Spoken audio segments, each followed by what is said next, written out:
Welcome back.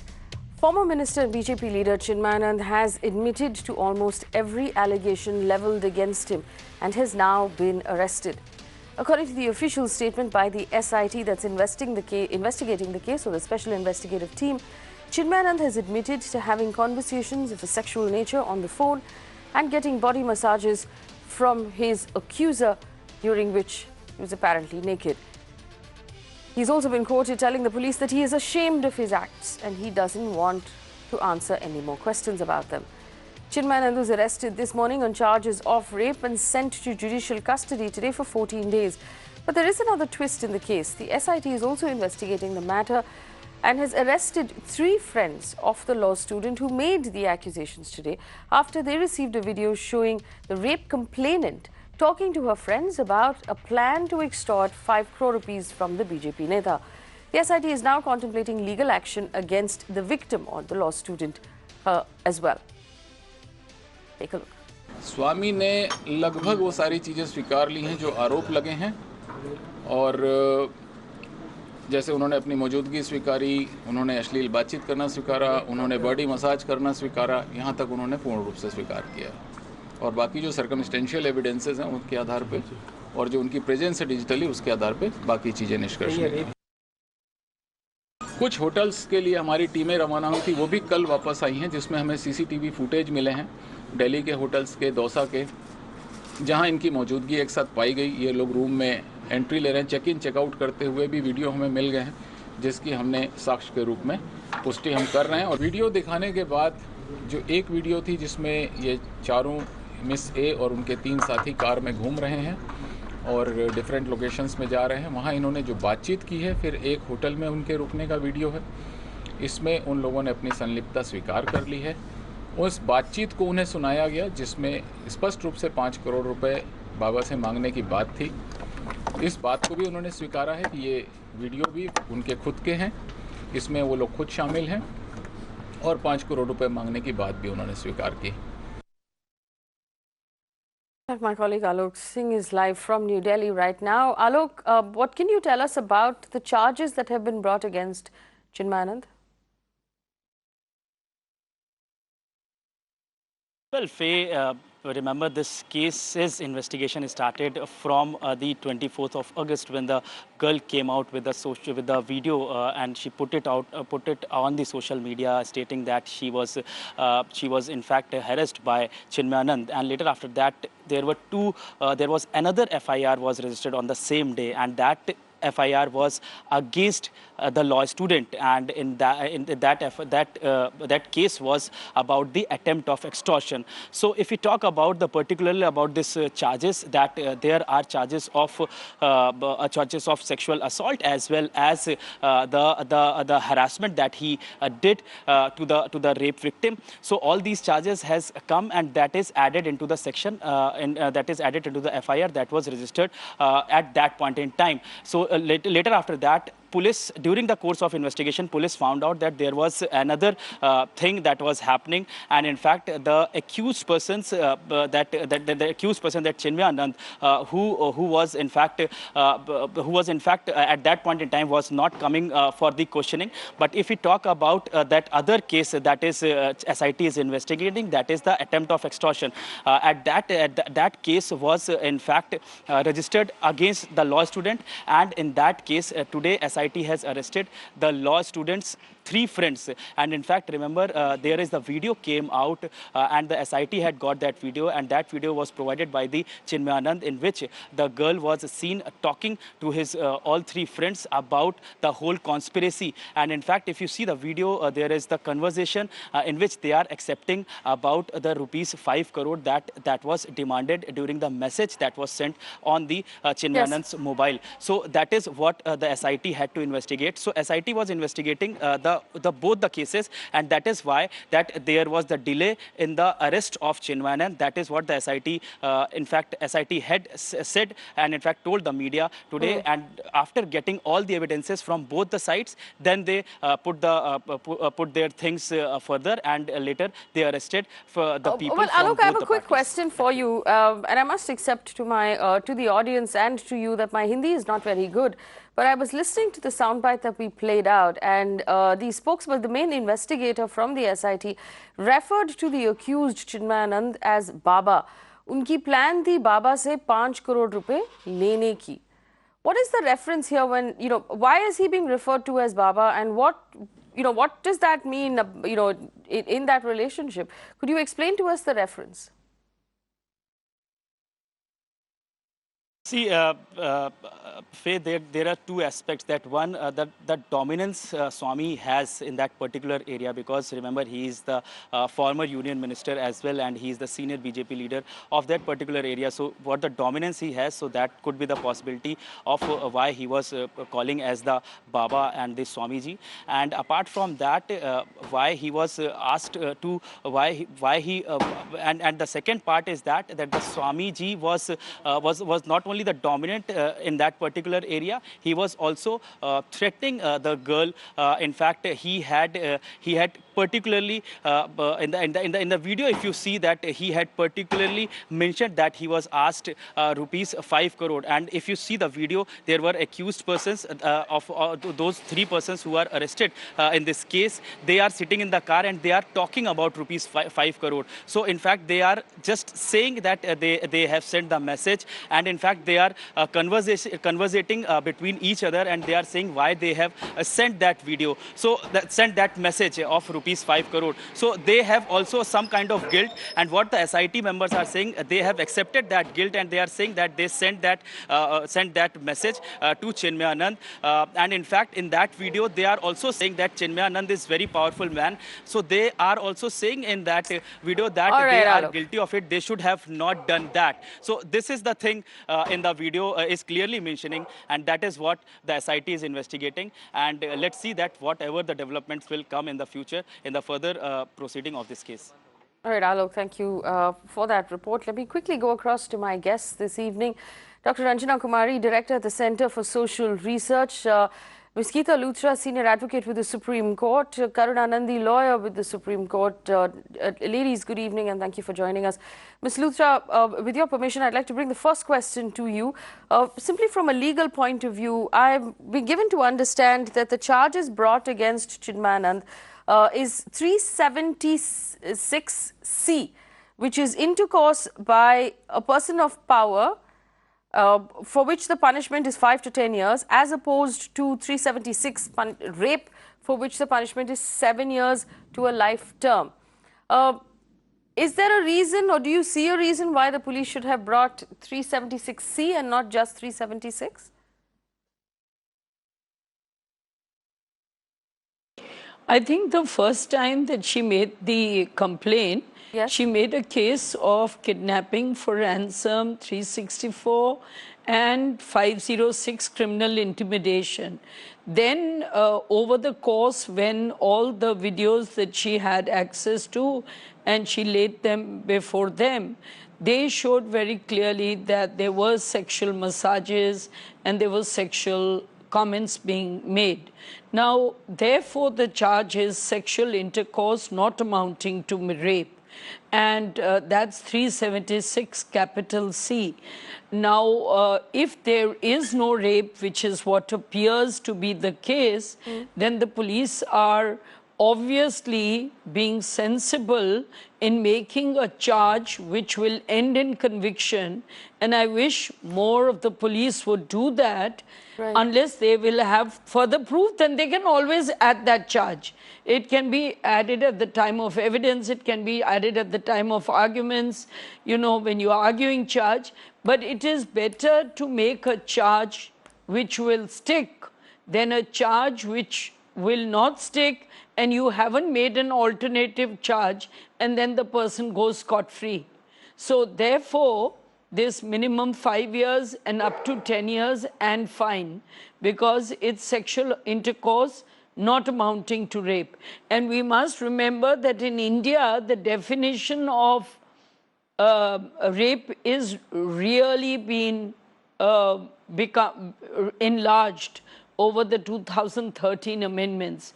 And if, despite that, the police felt it's not coming in, then I can only say that until they find out more during investigation, it's better to make a charge which will hold the water.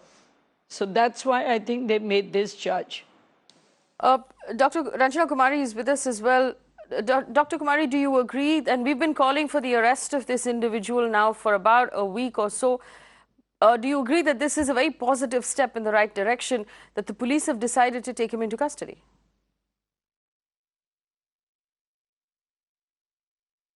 Well, I think, the charges have to be very clearly, I do not know why they have not done, and I think Geeta is just explained to you about that, put the charges which will stick. But the whole issue is that when she's saying he raped her, then where is this short of rape? I mean, the sense that when she's saying that, she said that in front of the court, she said, everywhere in front of the media, she's talking about rape. So it's not just sexual conversation, or it's not only massages, it's not only, those videos are in fact in the social media all over. And you know how much we have argued for almost over last whole week to insist that he should be arrested, he should be investigated, he should be asked questions. These are two separate matters, but they are confusing it. One is extortion. We do not know what it is, how the message has gone, and now police, SIT even said that they have accepted that they asked for this 5 crore. So that's totally separate matter. What is important here is that when she leveled this charge of rape, they have not written an FIR in UP police. I do not know till date if there is an FIR which then has followed the investigation, or after the investigation they are going to register an FIR. I have absolutely, and Geeta should explain that to us, that if there is no FIR, then what is it that they are going to really argue in the court. And 23rd, they will submit this whole report. Finally, he is arrested. So I think that's one step improvement from what the UP police, BJP spokespersons, what all they said to me on the discussion. You have no idea the way they were all kind of lashing on people who were saying that, at least justice should be delivered to this girl. She's again threatening to commit suicide and everything else. So I feel that it's very important for UP SIT to really look into this whole charge of sexual assault. She's not talking about massage, sexual conversation, all those things are there in any case very visible, but that has to be established. And if that is established and there is an FIR on him of 376 is charged, then only he will be, really punished for what he did. Otherwise, I'm sure they're trying to skirt around and, calm everybody down at this stage. He has been arrested, but maybe perhaps nothing really is able to, really stand the scrutiny of the court, and then finally he will be discharged. So I have a feeling that still there is some wishy-washy going on there, even when he is being arrested. I also want to point out, and I'll take this question back to Ms. Luthra, that our reporter was telling us that the SIT has now said that the delay in arrest up till now was because of this other angle of extortion that has also come up, and the police wanted to look into that angle. Shouldn't those ideally be two separate cases? If they have a case of rape or, abuse not amounting to rape in their opinion, the victim has deposed before the magistrate.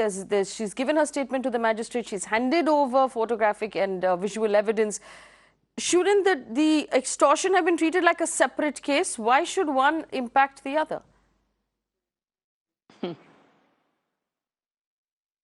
No, one should not impact the other.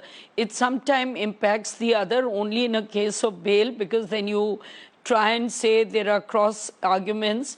But the fact is, if the girl's made a statement, she has evidence, she has cameras, and she's bought that camera from Flipkart. She seems to have all the proof that is required.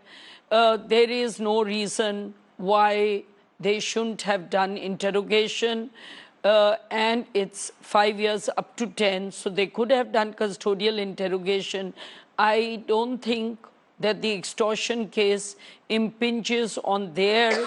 So first you register the FIR and then you do the investigation. So there are two cross FIRs, 1 day apart apparently, yes. One made by the girl and the other made by them for extortion. The two cases are investigated separately. Yes. Both are offences, but both need investigation.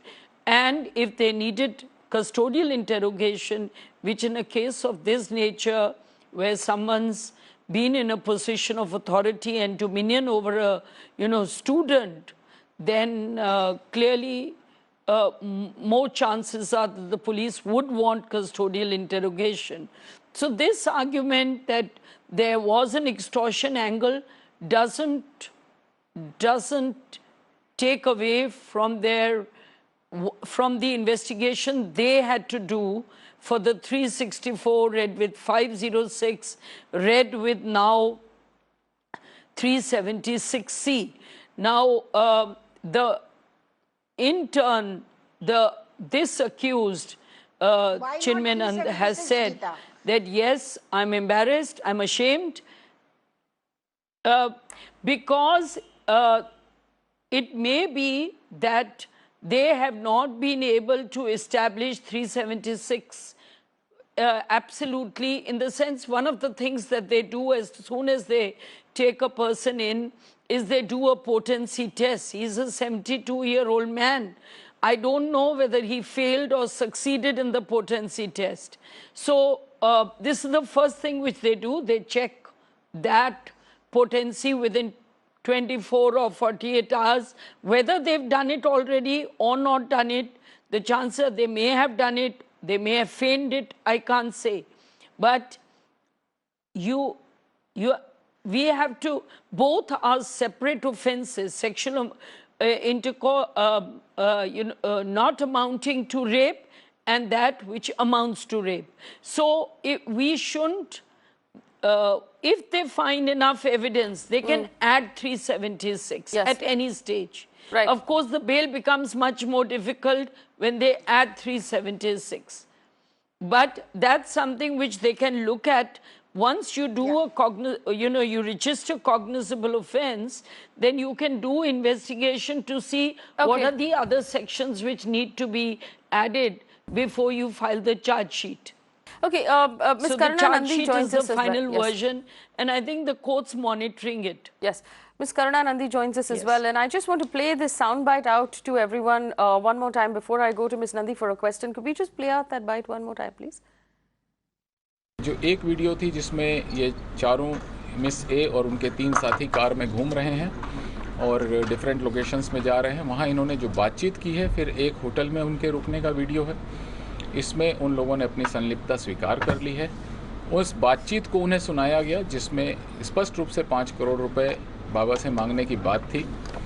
इस बात को भी उन्होंने स्वीकारा है कि ये video भी उनके खुद के हैं, इसमें वो लोग खुद शामिल हैं और 5 करोड़ रुपए मांगने की बात भी उन्होंने स्वीकार की। Right, Naveen Arora, the SIT chief there, Ms. Nandi, saying very clearly उस वीडियो में बाबा से 5 करोड़ रुपए मांगने की बात हुई थी. Now, I want to understand, and I asked my correspondent the question as well, why would the SIT chief be referring to the accused as Baba? I mean, I live in Mumbai. In South Bombay, Baba is a little boy. And this is obviously not what he's referring to. There's something wrong here, Ms. Nandi. I think that was a very forensic and specific sort of point that you're making, and an important one, because as this case has gone along, there are a number of similar questions that come to one's mind. It was a very serious case of rape and sexual assault by someone who was in charge of an institution. And as Ms. Mishra quite correctly pointed out, 376C would then come into play. This is something that harks back to the Mathura case, why the law was changed in the first place, right? About how a victim's testimony is dealt with when sexual intercourse is proven and they are in custody. However, the police took a long time. She had to threaten to immolate herself before an FIR was even filed. Why did the Supreme Court take cognizance of this case? Because of facts like that, in a case like that, because she appealed to the world, because the video went viral and she said that, you know, they keep talking about a hotel like it's a shady thing. And she was in a hotel, she was with a boy, she was, you know, having these conversations. It all sounds very shady, but why does it sound like she was in the hotel in the first place? Because she ran from Uttar Pradesh. She did not run from her home to another place in Uttar Pradesh. She ran from the state. And she ran from the state because she had tried various avenues and she did not find resonance, and she didn't find support as a rape victim And we have to presume that if she is currently saying this prima facie, only prima facie. If you look at the power imbalance of somebody who was studying in an institution run by this person, who has admitted purportedly, although if it's to a police authority, it's not something that would be entered into evidence, so perhaps that shouldn't even be discussed right now, but she has alleged and allegedly he has admitted that there was sexual assault, right? He was a former union minister. He's a former BJP union minister. There's a BJP government in the state. They're referring to him as Baba. In the Unnao case, a number of people were killed, witnesses, father of the complainant, aunt of the complainant, you know, I mean, various people have been killed in that case, right? Where is the faith that somebody like that would have? When we hear about this video, if it is indeed extortion, if it is indeed saying that, look, there is no rape case against, that I have made up the rape case against you, and in order to take money from you, that is something that is a case of extortion. However, if she is saying, and this I understand is going to sound morally ambiguous to viewers, to a lot of people, but keep in mind that this is the jurisprudence in many, many other countries. Look at the O.J. Simpson case, for instance, right? If she is saying that you sexually assaulted me, and that is a criminal case, but that is also, you also owe me money damages to make up for the damage that you have done to my psyche, to my very being, to my health, to the way that I am able to function in this world, and that you also owe me money, then that I think is a separate thing. Do we know whether there is this distinction in the video or not? No, we don't. We only have the word of the SIT, we only have the word of the person who referred to the accused as Baba on this fact. One small comment on what Ms. Luthra was saying regarding the potency test. She's absolutely right that very often the police does do a potency test. But it's important to remember that that rape now does not just include penile vaginal penetration.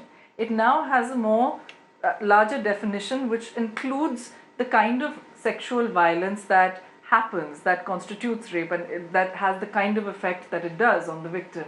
So it could be insertion by a finger, it could be forcing the woman to perform particular acts on the man, penetrative acts. So frankly, the potency test is actually neither here nor there. Right. I just want to take this back to Dr. Rancho Kumari before we run out of time. And so if we look at this now, you know, for the last 24 days since when this began, it actually began a little earlier when the video first came out. The girl went missing for 3 or 4 days. The police refused to file a complaint. The father had to go to the media asking for help. It's only after that that the FIR was in fact registered. The family has begged for police sort of attention and protection repeatedly.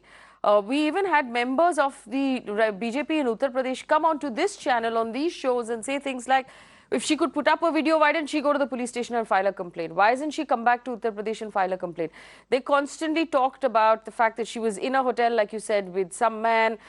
The father has complained that the videos that you said are all over social media have in fact been leaked by the SIT. And that's where the press and the media have got it from. So there are several things wrong with how this has played out. My concern, and you know, it still remains with the fact that Faye, first of all, that the police seems taken by the fact that he's a Baba, he's a man of power, yes, Faye, he's a man Faye, from the BJP. First of all, yes, go ahead. Yes.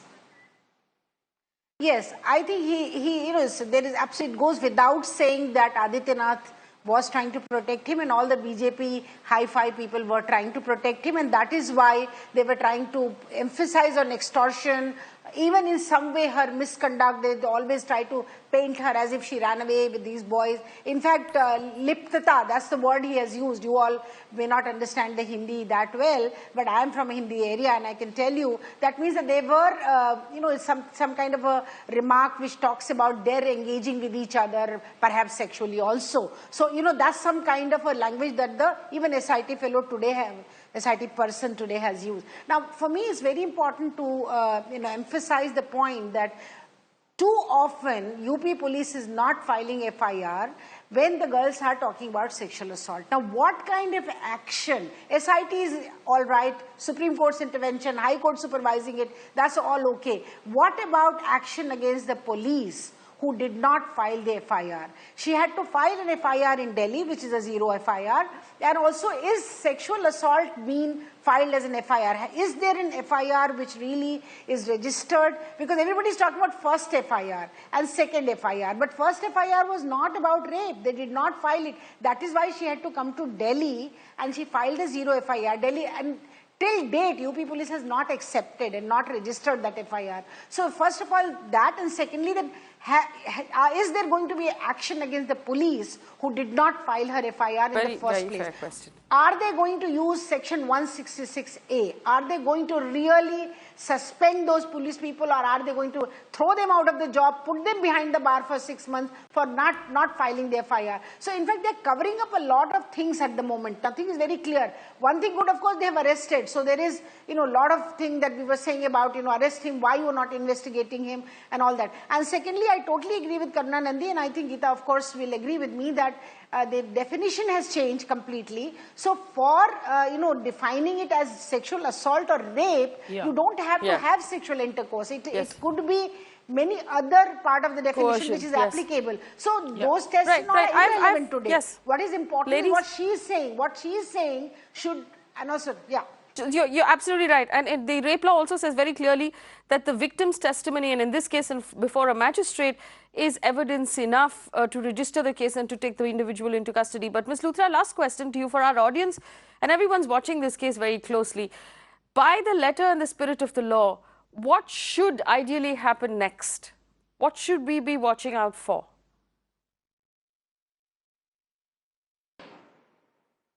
So I think the police have to look at the rape angle, because despite this man saying that it wasn't rape, question is if the girl can establish that she is making a strong allegation of rape, then this could be the first charge and the 376 could be the alternate charge. Now clearly at some point he is going to apply for bail, and the police are also going to look at the extortion case. But really, it's saying two wrongs, and two wrongs can't make a right, particularly when it's so serious. But what Ranjana has said, and which should be looked at, how can we expect justice from a police which is being so tardy in investigation, particularly when in the 2013-14 amendments, it was said that any police official found in dereliction of not registering a case will be dealt with in accordance with law. Although I am not one of those who says that you should do criminal action, I feel you should do departmental action, but the law says you do criminal action if a police officer does not register and does not attend to an allegation of rape. So, having said that, that's what one has to look at, how the police explain themselves. Yes. That to a normal person, it is an argument which is feasible and acceptable. And I think that's still not good enough what they've said. There were two angles, all right, register two FIRs. That's what T.T. Anthony says, that's what a number of judgments say. If there are two separate versions of the same incident, and this is different incident because the extortions Delhi or so they are showing, and this is, I think, Shahjahanpur, then it has to be two separate FIRs and they have to take their course. You can't not act on one because you are looking at the other. Yes, absolutely. One doesn't counter. It's not a counter claim in a civil case that one counters. I don't think. If I also leaking the identity of the victim, which is against the law. Ms. Nandi, go ahead. Yeah, exactly. You know, what troubles me here is that, and we've seen a few cases like that. We have a case coming out of Bihar, for instance, where somebody alleging rape against a powerful person, many FIRs were filed against her and her father, and the rest of the family. We've also, seen other cases like that, very high-profile cases that we are all aware of, where criminal cases are filed against the person who are complaining, people who are complaining. I don't think that we can just always say that the law should take its course. Of course, ideally, in an ideal situation, the law would take its course. And if there are two crimes, then the crimes would be investigated, and a judge would decide, which had actually taken place and which had not actually taken place. The trouble here is that we find that the power imbalance finds its place very explicitly in whether the victim, and a rape victim here, gets an FIR registered against her or not. And so therefore, if a rape victim is going to have an FIR registered against her, I would like very, very serious scrutiny from a judge at the outset. Now, happily in this case, the SIT to be set up. Ideally, it would be wonderful if, if either a judge at that level or a judge at a different level could go into it and see whether it was legitimate for this FIR to be registered or not. Ms. Nandi, forgive me for interrupting you. And too often we see that there's a backlash. Yes, forgive me for interrupting you, but I've run out of time on this conversation, and I thank all three of you, Ms. Nandi, Dr. Kumari and Ms. Luthra, for joining us on this conversation. Of course, it gives me personal satisfaction to have an all-women's panel once in a while here on the channel.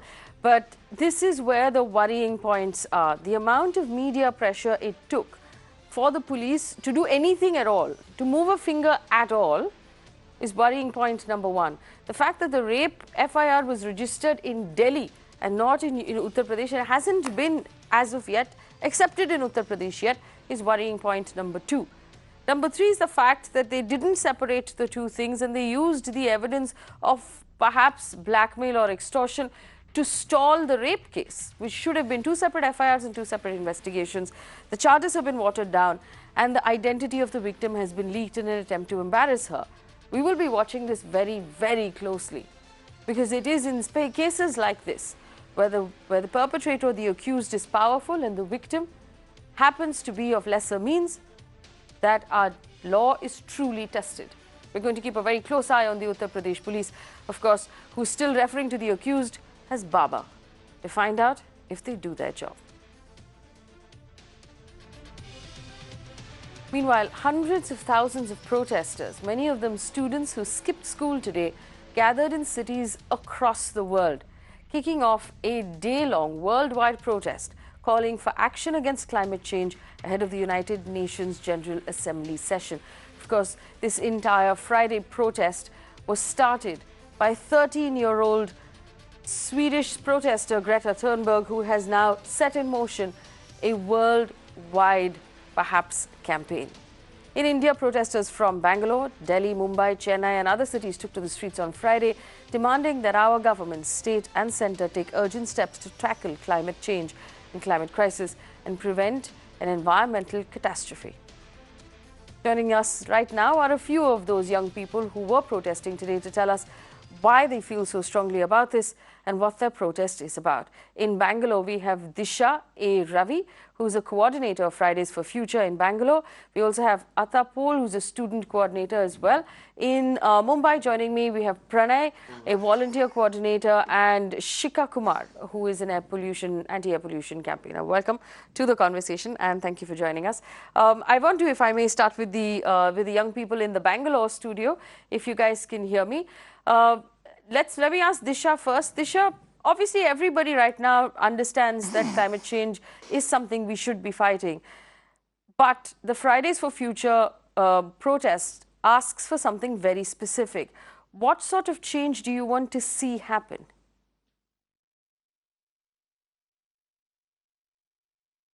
So we want, in India specific, we want certain changes happening.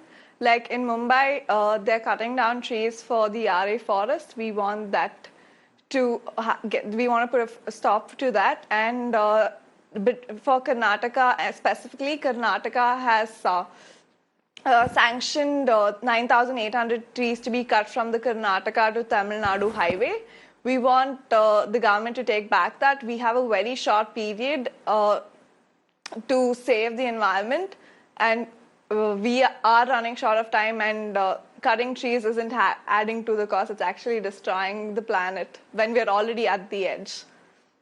Atha, what are you protesting and organizing protests for? So the whole goal of the movement of Fridays for Future is to spread awareness of the impending doom that the climate crisis will bring. And we also have, so 20th to the 27th of September is the entire Climate Week program. And there's multiple events that talk to the audience and spread awareness about the severity of the climate crisis, specific facts that are relevant to the climate crisis, and what we as individuals can do regarding to the climate crisis, as well as what we as people in a society can demand from the government in terms of getting them to work with the population and mitigating and adapting the dangers, mitigating the dangers of the climate crisis and adapting to what will happen as global temperatures rise. All right, I'm going to come back to the both of you to ask you to maybe use this platform to also tell people who are watching what they can individually be doing. But I also want to have this conversation with, the people in my studio right now. Shikha is here, so is Pranay. Shikha, the protests in Mumbai and the protests that you've been coordinating, India as a country has been on the global stage talking about how we are fighting climate change and we're doing so much. Do you not think we're doing enough? Not at all. So, in fact, back at where we were protesting today at Juhu Beach, there was a lot of conversation around, what makes people show up at a strike and like what does that do? Why do people show up at strikes? But the whole idea is, of course, we have our decision makers who go for these global summits and they make commitments when it comes to, reducing emissions or even complying with certain norms. But whether it's on an individual level or now with the whole Fridays for Future movement that we see, I think the most harmful effects of climate disruption are on those who contribute the least to it. So whether it's marginalized communities, whether it's babies, whether it's kids, which is why we've seen kids take this movement into their own hands. And I think the idea with these strikes again is that when people come out in numbers, today it was pouring buckets in Bombay, but we still saw 200 people who came from like different parts of the city, varying age groups, 10-year-olds, 40-year-olds. The whole idea is that when you show up in numbers, when you come up like this, it's a solidarity stand, and you're sending a message across, like we're a democracy, you're sending a message across that we're not taking this anymore. You need to take some sort of action. And also that... So what was the strike for? Explain to our audience why there was a strike, and why call it a strike and not a sort of gathering or protest? We're actually rallying for climate justice. So by calling it a strike, it's a more powerful way to say that we're striking back and not protesting. We're not protesting against anything, but we're striking back against the effects of climate change and the fact that we want our leaders to sit up and listen. So in 2018, 2019, I think there was a report by the Environment Ministry that said that 4,200 Indians have lost their lives to climate change related incidents like cyclones and floods. And these are numbers that we can't take for granted. So when we're talking about this, and when we're talking about coastal communities and all of that, and with the coasts in Bombay, the coastal road being made, we really need to look at development in a more inclusive, in a more sustainable manner. We're thinking short term, we're not thinking long term. So when everyone comes to strike, which is what we've been seeing in countries across the world and in India today, we're basically asking for this, that do not place people and profits over the planet. You guys are standing in the way of the coastal road, you're standing in the way of the metro, you don't want development, you're just a nuisance at this point. Could a protest like this send that message that it's not a group, the environment is no longer a pastime for the rich. It's not, sort of a la-di-da thing to do. This is something that affects all of us. And like rightly pointed out, it affects the youngest, the poorest, and the most vulnerable first. Yes, absolutely.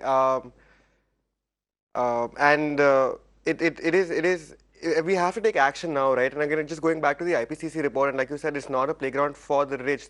The IPCC has told us that we have until 2030 to change the way and to cut down our emissions. And if that doesn't happen, it is the basic survival of humanity which is at stake.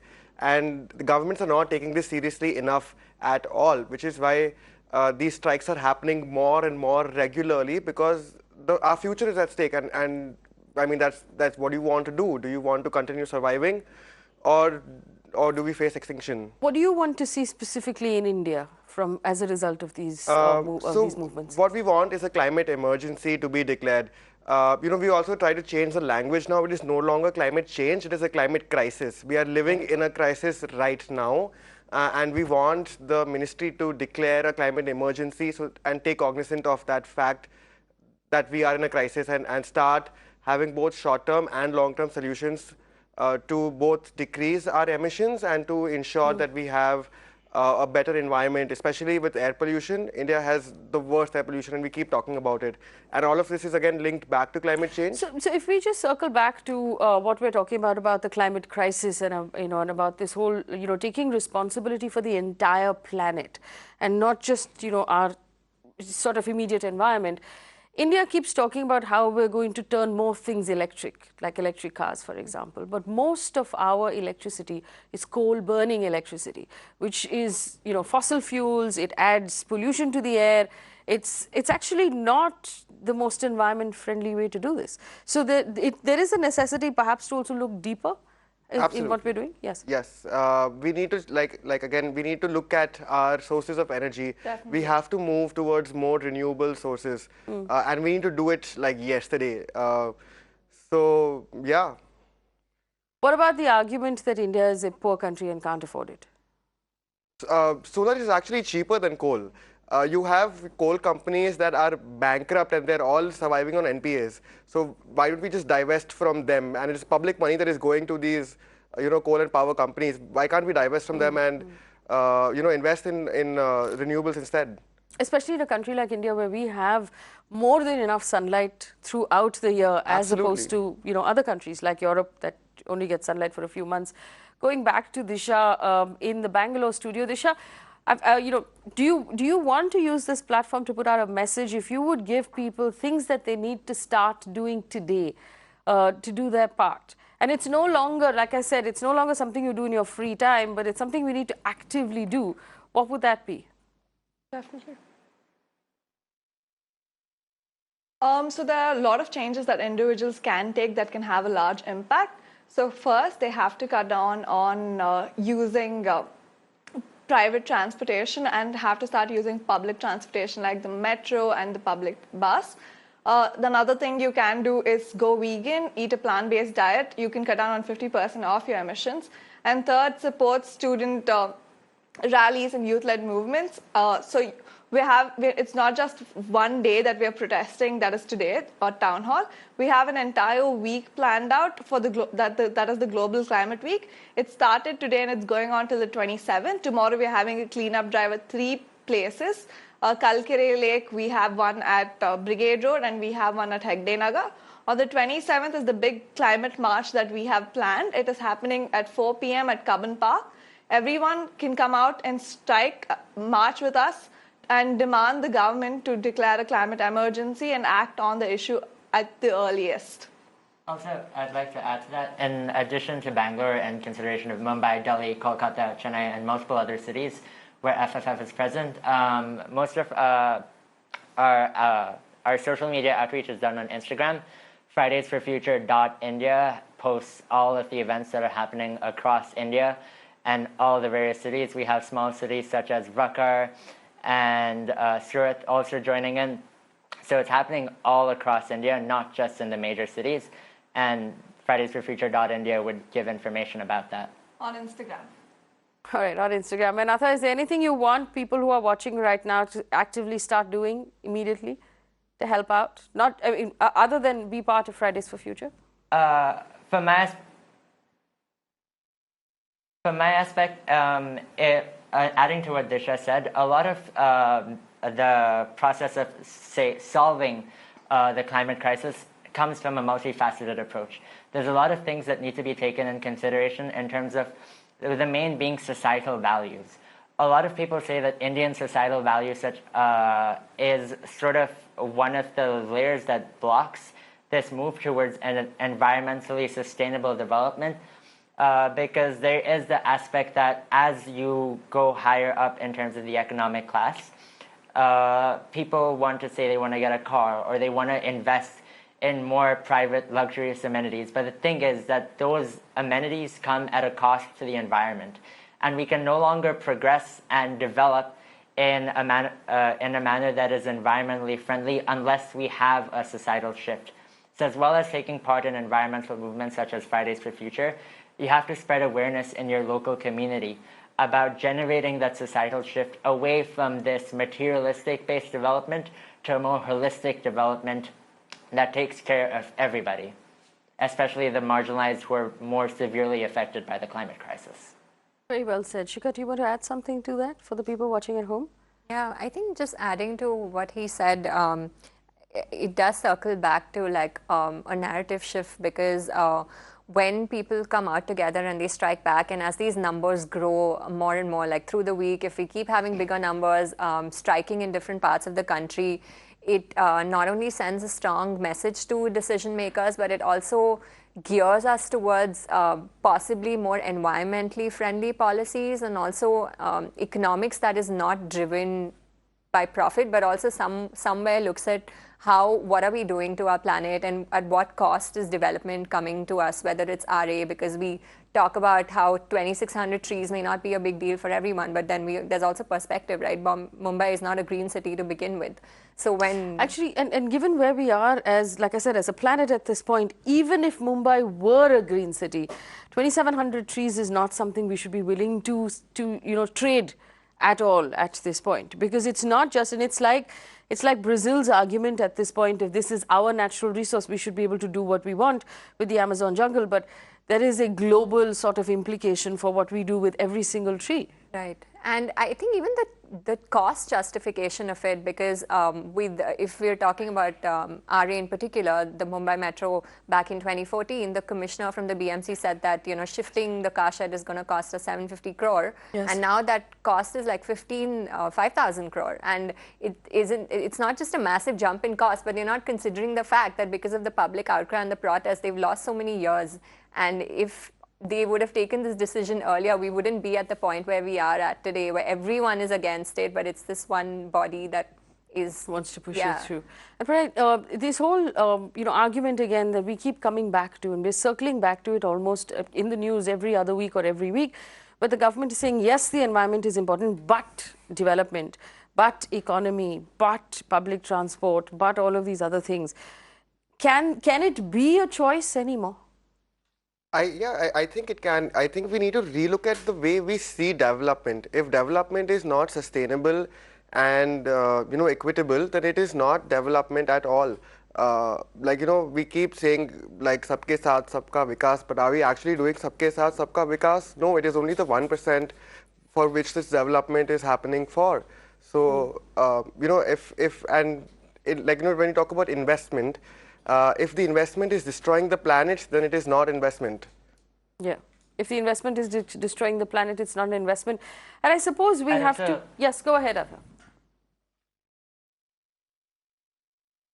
Okay, I'd also like to add what Pranay said. We also have to look at when we're cutting down trees and literally tearing away parts of the environment for development. Do we want a metro, or do we want access to water for all Indians?